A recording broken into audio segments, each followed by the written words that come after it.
Please stand.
In the name of the Father, and of the Son, and of the Holy Spirit. Amen.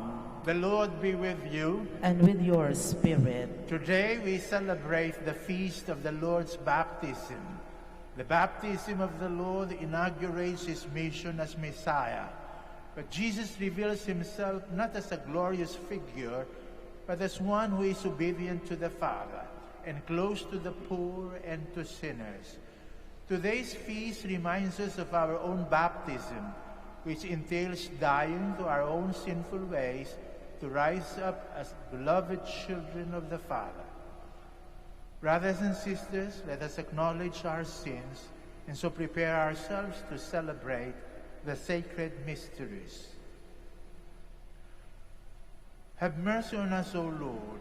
For we have sinned against you. Show us, O Lord, your mercy. And grant us your salvation. May Almighty God have mercy on us, forgive us our sins, and bring us to everlasting life. Amen.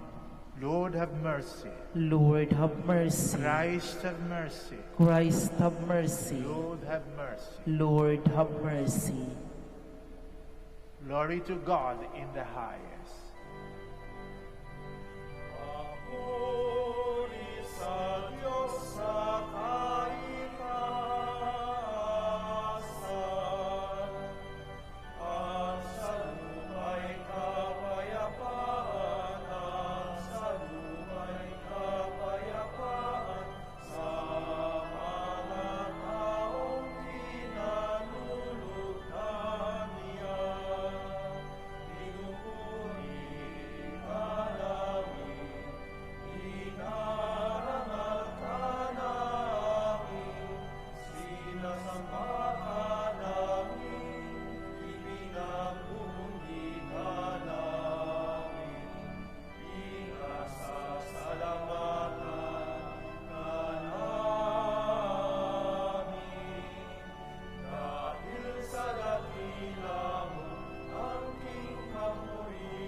Let us pray. Almighty ever-living God, who when Christ had been baptized in the river Jordan, and as the Holy Spirit descended upon him, solemnly declared him your beloved Son, grant that your children by adoption, reborn of water and the Holy Spirit, may always be well-pleasing to you. Through our Lord Jesus Christ, your Son, who lives and reigns with you, in the unity of the Holy Spirit, one God, forever and ever. Amen. Please be seated.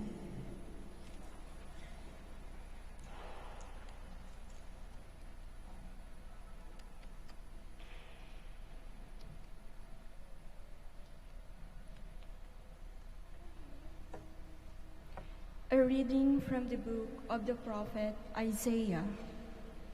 Thus says the Lord, "Here is my servant whom I uphold, my chosen one with whom I am pleased, upon whom I have put my spirit.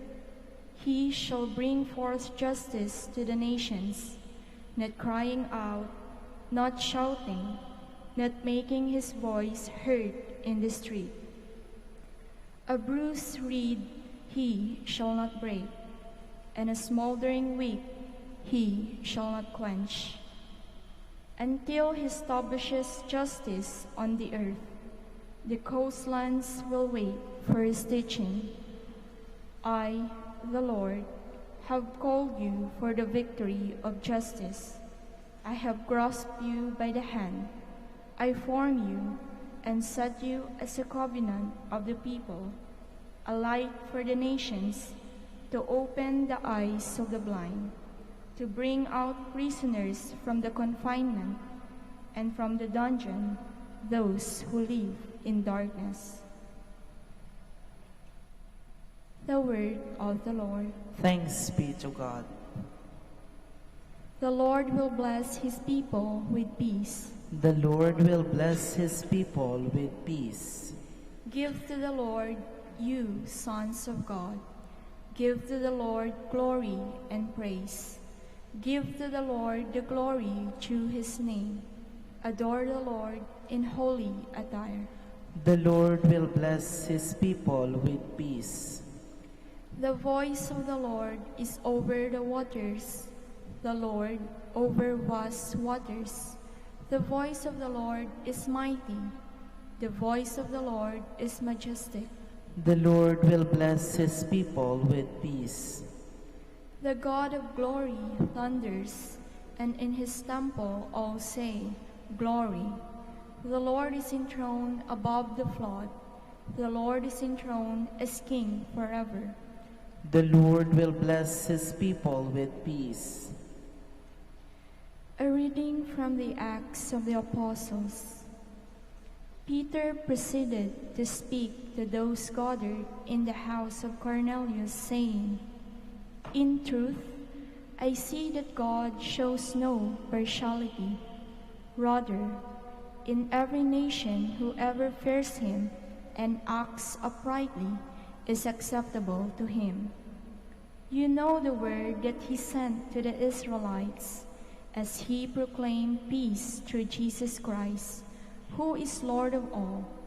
What has happened all over Judea, beginning in Galilee after the baptism that John preached, how God anointed Jesus of Nazareth with the Holy Spirit and power. He went about doing good and healing all those oppressed by the devil, for God was with him." The word of the Lord. Thanks be to God. Please stand.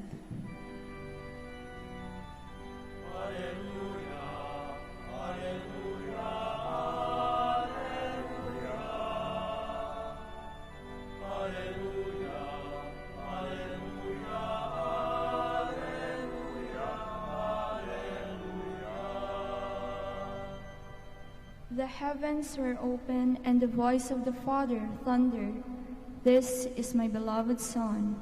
Listen to him." Alleluia, alleluia, alleluia.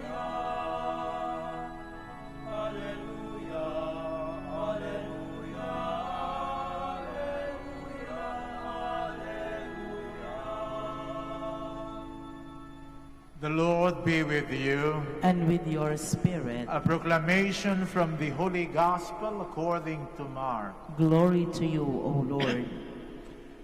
This is what John the Baptist proclaimed. One mightier than I is coming after me. I am not worthy to stoop and loosen the thongs of his sandals.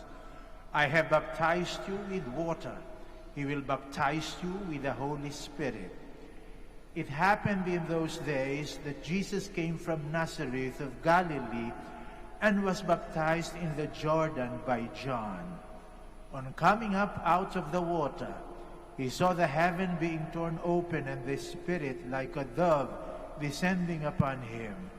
And a voice came from the heavens, "You are my beloved Son. With you I am well pleased." The Gospel of the Lord. Praise to you, Lord Jesus Christ. Please be seated. Pagkatapos nating ipagdiwang ang pagsilang ng ating Panginoon, ngayon ay pinagdiriwang natin ang ating muling pagsilang. Tayo ay isinilang na muli. Bakit? Yan ang ibig sabihin ng ating binyag. Ang ating Panginoong Jesucristo ay nagpabinyag. Hindi upang isilang siya muli, kung hindi upang ibalik ang ating katayuan bilang mga anak ng Diyos. Sapagkat sa pamamagitan ng kanyang pagbinyag, yung tubig na yan na ibininyag sa atin ay naging sakramento. Nagpapabalik ng Espiritu ng Diyos sa ating pamumuhay. Ang Espiritu Santo ay muling mag-iiral at mamamayani sa ating buhay na nawala sa atin dahil sa pagkakasala ng ating mga unang magulang na ating minana. Tayo ay tinakda ng Diyos upang kanyang maging anak. Yan ang dahilan kung bakit kapag binasa nyo yung unang kabanata ng Genesis, ang unang aklat sa banal na kasulatan, kung saan sinasalaysay ang paglikha sa tao. Pagkatapos nilikha ng Diyos ang ating katawan na galing sa putik, hiningahan niya ng sarili niyang hininga. Yun ang ibig sabihin ay binabahagi niya sa atin ang kanyang sariling buhay, ang kanyang sariling espiritu, ang grasya na nagbibigay sa atin at sa kanya. At magmula noon, tayo ay kanyang inari na kanyang mga sariling anak. Subalit yan ay ating tinalikdan sa pamamagitan ng pagtalikdan ng ating unang mga magulang sa Espiritu sa pamamagitan ng kanilang pagkakasala. Nawala ang Espiritu Santo sa kanilang pamumuhay at sila'y naging pangkaraniwang mga nilalang lamang dito sa mundo, galing sa putik, at sa putik lamang mauuwi pagkatapos. Pero hindi diyan nagtapos ang kasaysayan. Pinangako ng Panginoon na tayo'y ililigtas niya upang ibalik ang nawalang espiritu na buhay ng Diyos sa atin. Kaya ngayon muli tayong isinilang at tuwing tayo'y magkaroon ng isang miyembro ng pamilyang binibinyagan, isinasauli ang kanyang katayuan bilang anak ng Diyos sa pamamagitan ng sakramento ng pagbibinyag. Sapagkat siya'y anak na ng Diyos, kinakailangang asahan lamang na ang kanyang buhay, kilos at galaw ay katulad ng kanyang amang Diyos. At sino ba ang Diyos? Ayon sa unang liham ni San Juan, ang Diyos ay pag-ibig. Ang Diyos ay pag-ibig. Ano ibig sabihin na ang Diyos ay pag-ibig? Umiibig yan. Walang katapusan, tapat, walang alinlangan. Ang question dito hindi sa umiibig sapagkat tayo ba'y karapat-dapat? Hindi. Makasalanan ka man, banal ka man, Mamahalin ka ng Diyos sapagkat yan ang kanyang kalikasan, yan ang kanyang pangalan, pag-ibig. Sabi nga ni San Juan sa kanyang liham, sino ang makapaghihiwalay sa atin sa pag-ibig ni Kristo? Sino? Wala. Sapagkat maaari tayong maging hindi tapat, pero siya mananatiling tapat. Bakit? Yun ang pangalan niya. Siya yun. Siya ang pag-ibig. Kayo ba masasabi nyo, kayo ang pag-ibig? Ang nasasabi nyo lang, meron akong pag-ibig sa iyo. Kapag ka meron, nawawala. Meron, nawawala. Kaya yung mga nagsasabi sa inyong meron akong pagmamahal sa inyo, nagdududa kayo. Hanggang kailan? Meron niyang pag-ibig na yan. Pero kapag ka ang pagtatapat sa iyo ng pag-ibig ay sasabi, ako ay pag-ibig mo. Ako ang pag-ibig mo. Ay hindi mawawala yan. Bakit? Siya yung pag-ibig mo eh. Kaya laging tapat sa iyo. Hindi magmamaliw. Kaya gano'n eh. God is love. That's the statement. It is not stated that God is love because anything that you have will be lost. But if you are love itself, that will not be lost. No matter who is the object of your love. It does not matter whether the one whom you are loving is worthy of your love or not love. You will not cease to love because that is you. Ikaw yun. At mananatili kang ganon. Bakit? Ikaw nga yun eh. Kaya hindi magmamaliw ang pagmamahal ng Diyos. Nandoon ang ating kaligtasan. Kaya nga yung susunod eh, makikita nyo yung susunod na utos ng pagmamahal. Love your neighbor as God loves him. Mahalin mo ang kapwa mo katulad ng pagmamahal ng Diyos sa Kanya. Sa makatwid, kinakailangan maging tapat ka sa pag-ibig mo doon sa kapwa mo. Katulad ng Diyos, huwag mong isaalang-alang kung karapat-dapat o hindi karapat-dapat yung minamahal mo. Sapagkat yung pagmamahal bumabalong sa iyo, katulad ng Diyos, ang pagmamahal mo'y hindi nababakuran. Laging nandyan. Lagi kang nandyan dyan para dun sa minamahal mo. Lumayo man siya sa iyo, maghihintay ka para bumalik siya. Sabihin nyo, kalokohan naman yan. Yan ay kalokohan para sa mga taong ang pagmamahal ay hindi katulad ng kay Kristo. Kayo, isipin nyo kung bakit tayo minahal ng Panginoon. Bakit tayo minahal ng Diyos? Dahil tayo mayaman? Dahil tayo maganda? Dahil tayo makapangyarihan? Aanin niya lahat yan. Minahal tayo ng Diyos sapagkat siya ay pag-ibig. Kaya yun din ang inaasahan na pagmamahal na ibabahagi natin sa isa't isa. E paano natin magagawa yun? Hindi natin magagawa yun. Kaya kinakailangan tanggapin muna natin ang pag-ibig ng Diyos. Kaya nga dalawang mahalagang kautusan yan eh. Pag-ibig ng Diyos at pag-ibig ng kapwa. Parehong kailangan. Both are necessary, but not both are equally important. Mas importante yung una kaysa doon sa ikalawa. Pero parehong dapat nandiyan dyan. Bakit sinabing mas importante yung una? Sapagkat kung walang yung una, hindi mo magagawa yung ikalawa. Sapagkat kung wala yung una, ano magiging kauuwian ng pag-ibig nyo? Romansa lang. Magtitinginan kayong dalawa. Walang katapusan. But love is not so much looking at each other as much as looking in one direction. Kaya nakikita ninyo kapag kayo'y kinakasal, hindi kayo pinaghaharap. Yung mga kinakasal, nakakita na ba kayo pinagharap ng pare? Di ba mas romantic yun kapag kakasal kayo, nandun kayong dalawa, no, nagtitinginan kayo, no, ng malapot. Ang ginagawa ng pare, hinaharap kayo sa dambana. Bakit kayo hinaharap sa dambana? Para ibig sabihin noon, ang nagpapalakas ng inyong pag-ibig ay walang dili iba, kundi ang pag-ibig ng Diyos. Sapagkat kung inyong pag-ibig ay pagtitinginan lamang, darating ang panahon, magsasawa kayo sa pagtingin sa isa't isa. Kaya nga ako minsan, kapag nakakakita ako, minsan may mga nagde-date sa mga patio ng simbahan. Minsan, nadadaan ko. Aksidente, hindi sapagkat sinadya ko. Ako, ilang oras lang na nandoon nagtitinginan. Napapailing lang ako. Sabi ko, naku, ito hindi tatagal itong pag-ibig na ito sapagkat kayo nakasubok ng tumingin sa iisang muka na walang kapagot-pagot.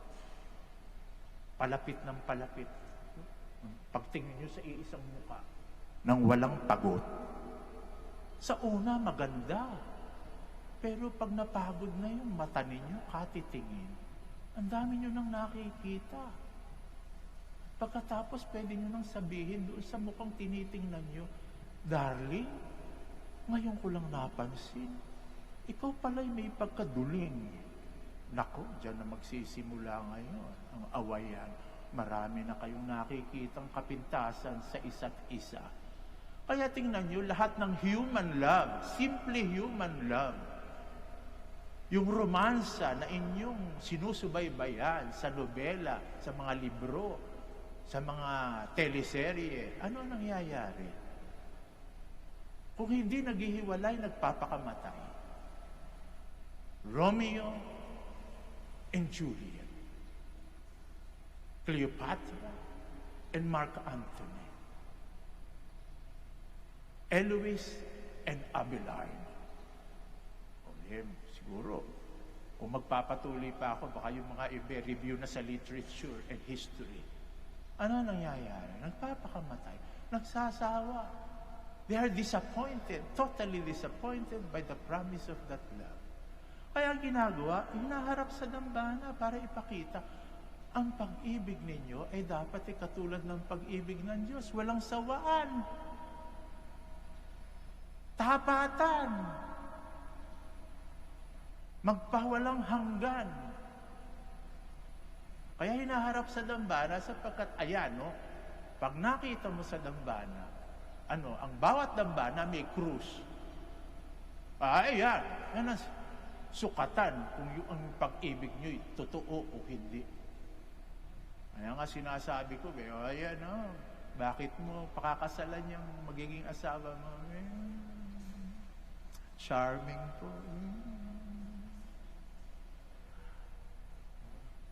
Tutulaan ka pa. How many times I love you? I love you for the etc. Mabibilangin pa.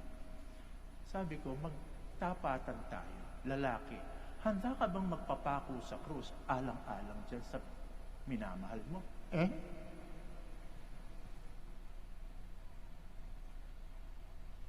Sino yung may pag-ibig sa inyo?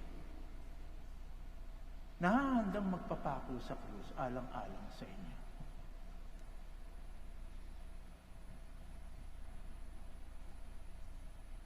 O kaya hinaharap sa dambana, pagkatapos mangangako kayo. Papangako niyo. Hindi lamang sa ginhawa, sa hirap, hindi lamang sa kayamanan, sa karukhaan, hindi lamang sa kalusugan, hanggang sa karamdaman. Till death do us part. Hanggang sa kamatayan. Ayun.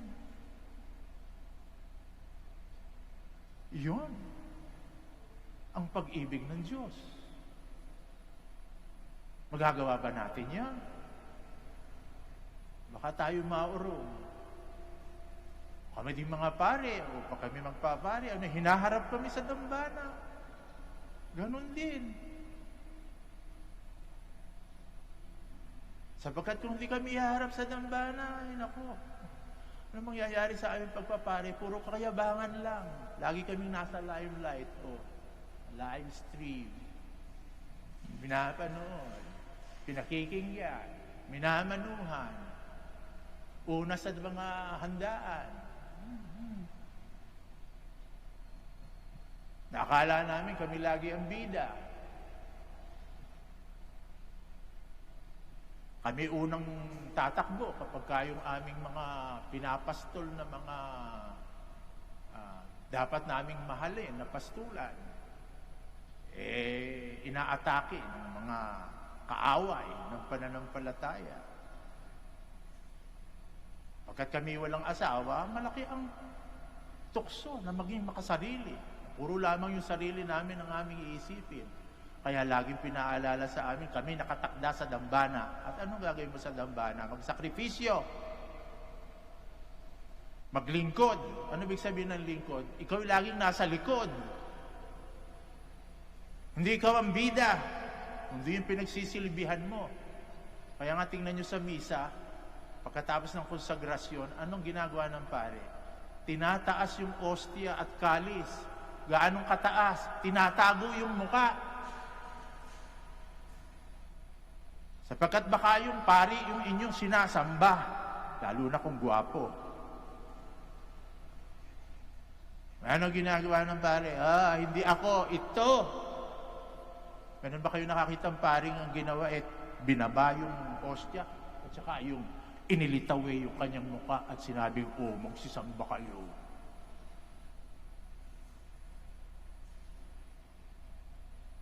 Yun ang tunay na pag-ibig. At kung tayo umiibig na ganyan, kamukha tayo ng Diyos. Sapagkat ang pag-ibig, kung ano iniibig mo, nagiging kamukha ka ng iniibig mo. Kaya kung umiibig ka sa Diyos, katulad ni Kristo, magiging kamukha ka ng Diyos. At kapag kamukha ka ng Diyos, anak ka ng Diyos. O mga tatay, di ba yun ang una nyo tinitingnan sa anak nyo kung kamukha nyo?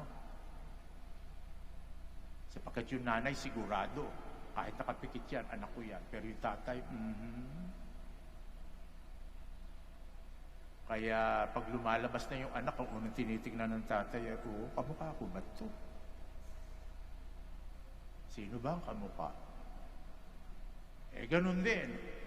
Kamukha ka ba ng Diyos? Paano tayo magiging kamukha ng Diyos? Kung umiibig tayo, ang pag-ibig ba natin katulad ng pag-ibig ng Diyos? Tapat, walang hanggan. Kaya kung sino iniibig natin, nagiging kamukha tayo ng iniibig natin. Kaya tingnan nyo, no? Kasabihan na, pag puro kwarta, iniibig nyo, magmumukha kayong kwarta. Yung ating kasabihan, mukhang kwarta yan. Wala yang sinamba, kundi kwarta, kaya mukhang kwarta yan. Ayun lang ang pag-ibig niya.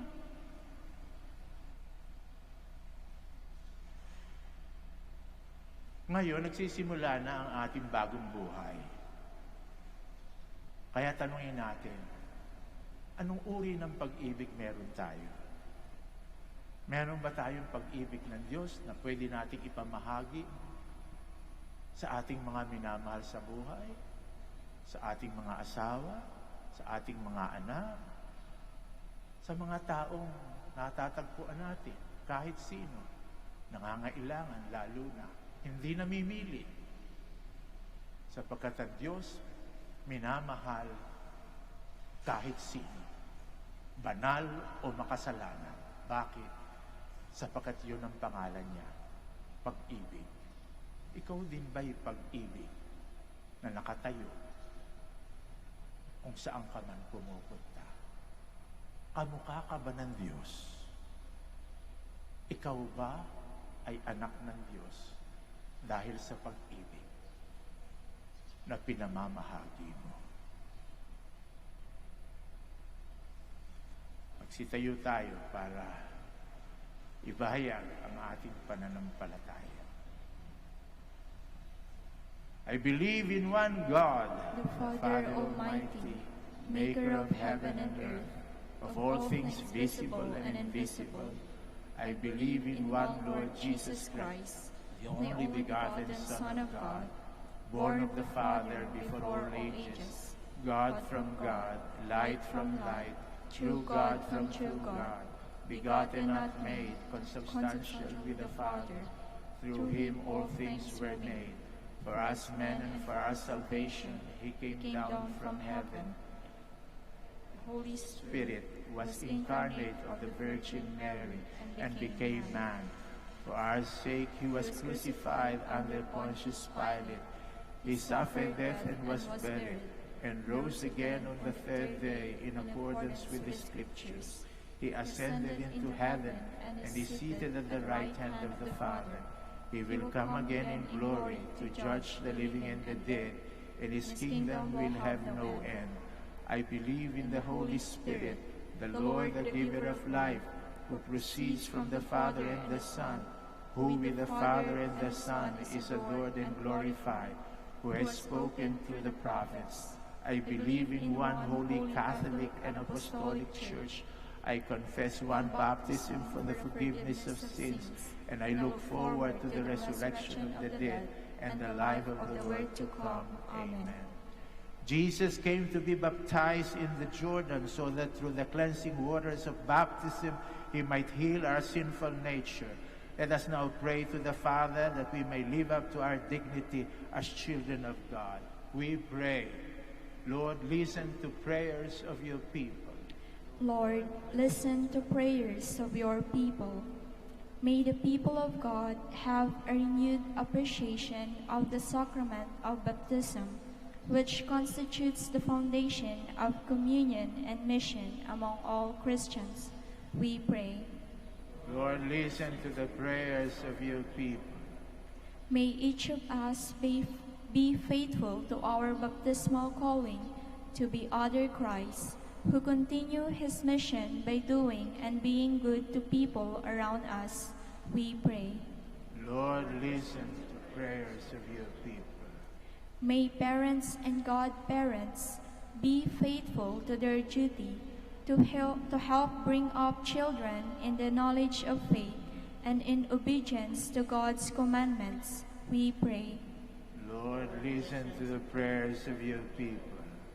May those who consecrate their lives to God abandon everything and consider all else as loss because of the surpassing worth of knowing Christ. We pray. Lord, listen to prayers of your people. For our Pope, the College of Bishops, parents, relatives, benefactors, and for those whom we promise to pray, we pray.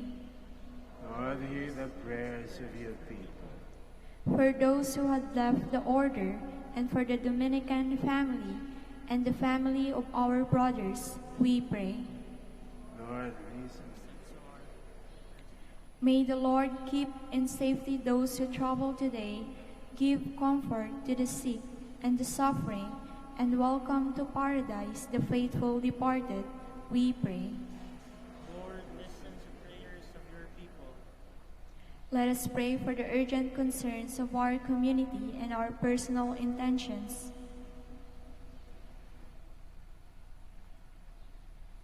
Heavenly Father, grant that we may be faithful to Jesus, to whom we belong by our baptism in water and the Spirit. We ask this through the same Christ our Lord. Amen. Please be seated.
Please stand.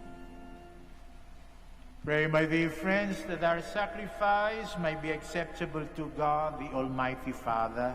May the Lord accept the sacrifice at your hands for the praise and glory of his name and for the good of all his holy church. Accept, O Lord, the offerings we have brought to honor the revealing of your beloved Son, so that the oblation of your faithful people may be transformed into the sacrifice of him who willed in his compassion to wash away the sins of the world, who lives and reigns forever and ever. Amen. The Lord be with you. And with your spirit. Lift up your hearts. We lift them up to the Lord. Let us give thanks to the Lord our God. It is right and just. It is truly right and just, our duty and our salvation always and everywhere, to give you thanks, Lord, Holy Father, Almighty and eternal God, for in the waters of the Jordan you revealed with signs and wonders a new baptism, so that through the voice that came down from heaven, we might come to believe in your word, dwelling among us, and by the Spirit's descending in the likeness of a dove, we might know that Christ, your servant, has been anointed with the oil of gladness and sent to bring the good news to the poor. And so with the powers of heaven, we worship you constantly on earth, and before your majesty, without end, we acclaim.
Please kneel. You are indeed holy, O Lord, the fount of all holiness. Make holy, therefore, these gifts, we pray, by sending down your Spirit upon them like the dew fall, so that they may become for us the body and blood of our Lord Jesus Christ. At the time he was betrayed and entered willingly into his passion, he took bread and giving thanks broke it. He gave it to his disciples, saying, "Take this, all of you, and eat of it, for this is my body, which will be given up for you."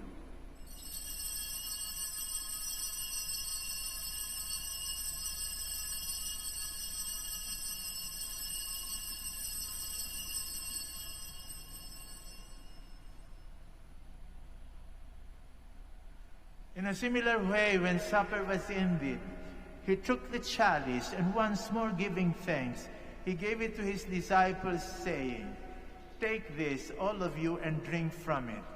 For this is the chalice of my blood, the blood of the new and eternal covenant, which will be poured out for you and for many for the forgiveness of sins. Do this in memory of me."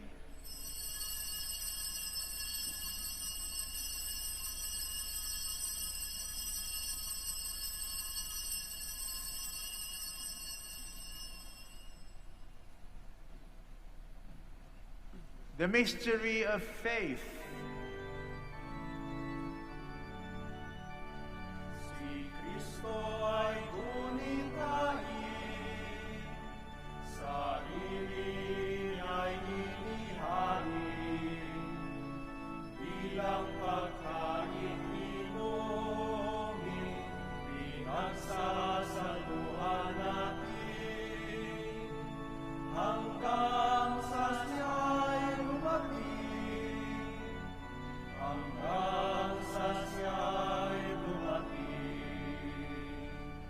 Therefore, as we celebrate the memorial of his death and resurrection, we offer you, Lord, the bread of life and the chalice of salvation, giving thanks that you have held us worthy to be in your presence and minister to you. Humbly we pray that partaking of the body and blood of Christ, we may be gathered into one by the Holy Spirit.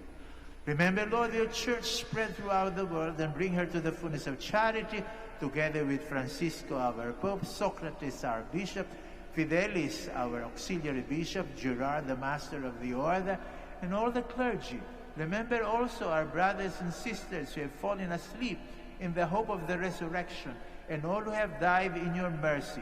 Welcome them into the light of your face. Have mercy on us all, we pray, that with the Blessed Virgin Mary, Mother of God, Saint Joseph, her beloved spouse, with the blessed apostles, Saint Dominic and Saint Francis, and all the saints who have blessed you throughout the ages, we may merit to be co-heirs to eternal life, and may praise and glorify you through your Son, Jesus Christ. Through him, and with him, and in him, O God, Almighty Father, in the unity of the Holy Spirit, all glory and honor is yours forever and ever.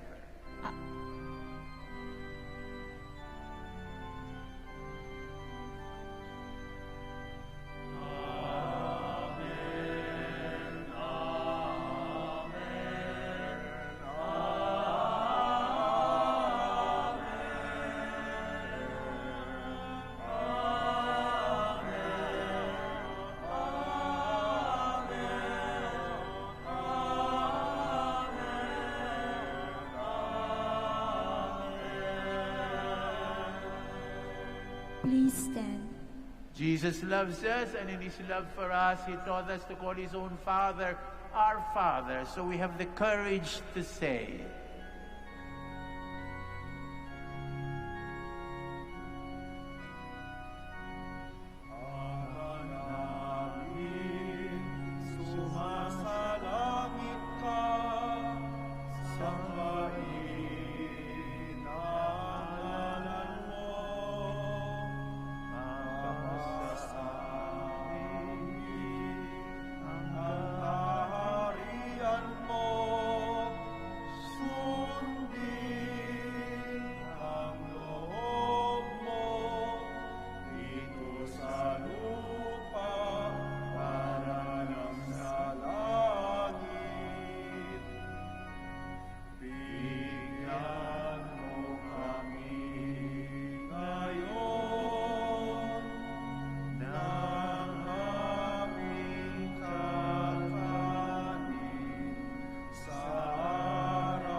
deliver us, Lord, we pray, from every evil. Graciously grant peace in our days, that by the help of your mercy we may be always free from sin and safe from all distress, as we await the blessed hope and the coming of our Savior, Jesus Christ. For the kingdom, the power, and the glory are yours, now and forever. Lord Jesus Christ, who said to your apostles, "Peace I leave you, my peace I give you," look not on our sins, but on the faith of your church, and graciously grant us peace and unity in accordance with your will, who lives and reigns forever and ever. Amen. The peace of the Lord be with you always. And with your spirit. We offer one another the sign of peace.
Please kneel. Behold, this is Jesus, the Lamb of God, who takes away the sins of the world. Happy are we who are called to this communion. Lord, I am not worthy that you should enter under my roof, but only say the word, and my soul shall be healed.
Please stand.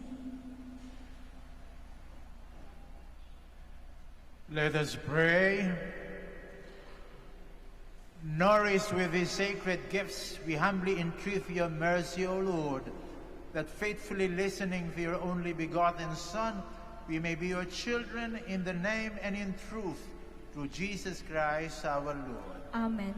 Kami po'y taus-pusong nagpapasalamat sa inyong lahat na nagbigay ng panahon at nakiisa sa amin sa pagdiriwang ng Santa Misa.